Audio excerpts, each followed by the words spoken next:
अब देखते हैं soundness test. This test is conduct to the determine the quality of cement to resist weathering. Action of soundness in cement is occurs due to free lime or due to magnesia of its presence in excess quantity. There are two methods to check the unsoundness of cement. Cement का unsoundness check करने के लिए दो method होते हैं, जो कि पहला होता है Le Chatelier's method.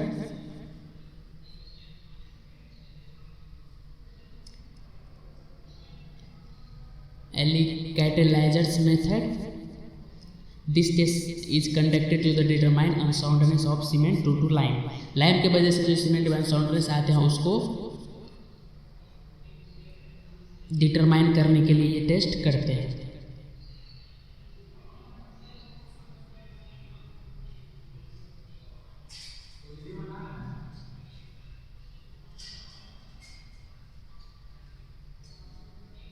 In Early characters method, expansion is not permitted more than 10 mm. 10 mm से ज़्यादा नहीं होना चाहिए. एक्सपेंशन 10 mm से ज़्यादा नहीं होना चाहिए. Sample are immersed in water for 24 hours and after again immersed in boiled water for 1 hour.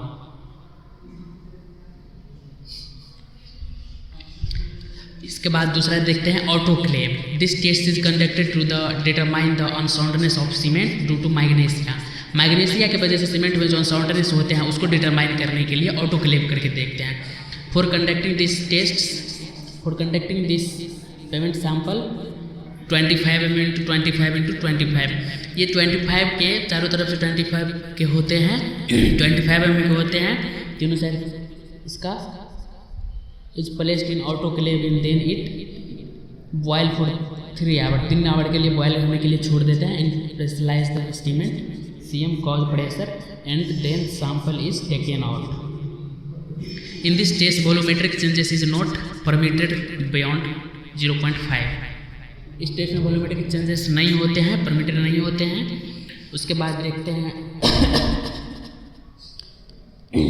उसके बाद अब देखते हैं फाइननेस टेस्ट. फाइननेस टेस्ट क्या होता है? This test is conducted to check the proper grinding of cement. Cement के proper grinding check करने के लिए फाइननेस टेस्ट करते हैं. There are two method to check determine fineness of cement.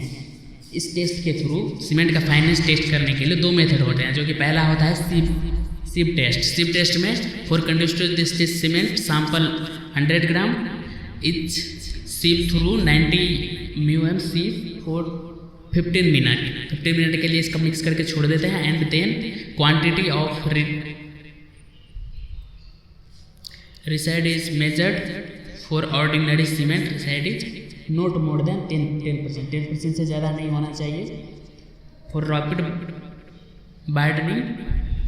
Rapid hardening cement रिड्यूस is not more than 5%. Air permeability. This test is better than sieve test.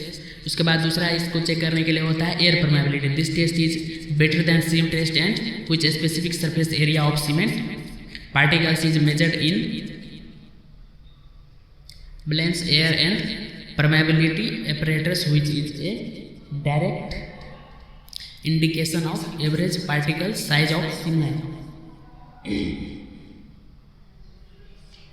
उसके बाद इसे देखते हैं टाइम ऑफ सीमेंट और उसके specific surface area.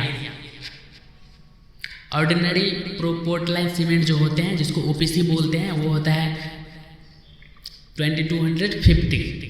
Specific surface area जो होता है इसका होता है 2250. उसके बाद होता है लो हेड सीमेंट, जिसके LHC बोल सकते हैं, वो होता है 3250. पोर्टलाइन पोजोलाइन सीमेंट होते हैं PPC जिसको बोलते हैं, वो होता है 3000. हाई एलुमिना सीमेंट होता है HAC, ये होता है 2250. रैपिड हार्डनिंग सीमेंट होते हैं RHC, ये होता है 3050.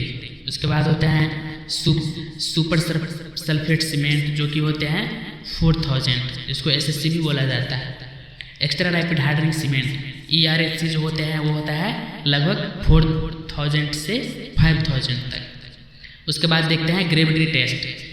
Gravity test used for determine the pycnometer flask और डेंसिटी बेटल और Le Chatelier's flask. Specific gravity of ordinary Portland cement is above about 3.5, जो लगभग 3.15 होते हैं।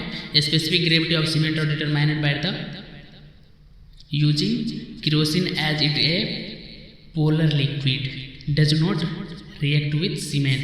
स्पेसिफिक ग्रेविटी सीमेंट का जो होता है ये डिटरमाइन किया जाता है केरोसिन से, केरोसिन का यूज करके इसको डिटरमाइन करते हैं as it a polar liquid के रूप में। उसके बाद देखते हैं chemical composition test, the ratio of alumina to the iron oxide and silica.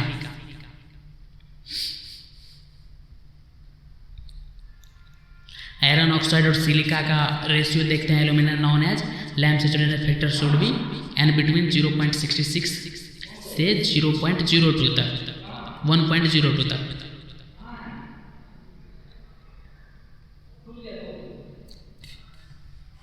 इसमें जो होते हैं loss of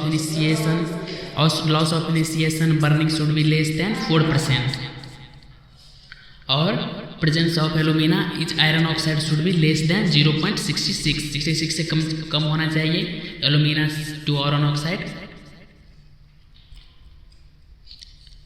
total in solid matter in cement should be less than 1.5। इसके बाद देखते हैं types of cement. Types of cement में जो होते हैं क्विक सेटिंग सीमेंट होते हैं, हाई एल्यूमिना सीमेंट होते हैं, उसके बाद लो हीट सीमेंट होते हैं, उसके बाद एसिड रेसिस्टेंट सीमेंट होते हैं, उसके बाद ब्लास्ट फर्नेस स्लैग सीमेंट होते हैं।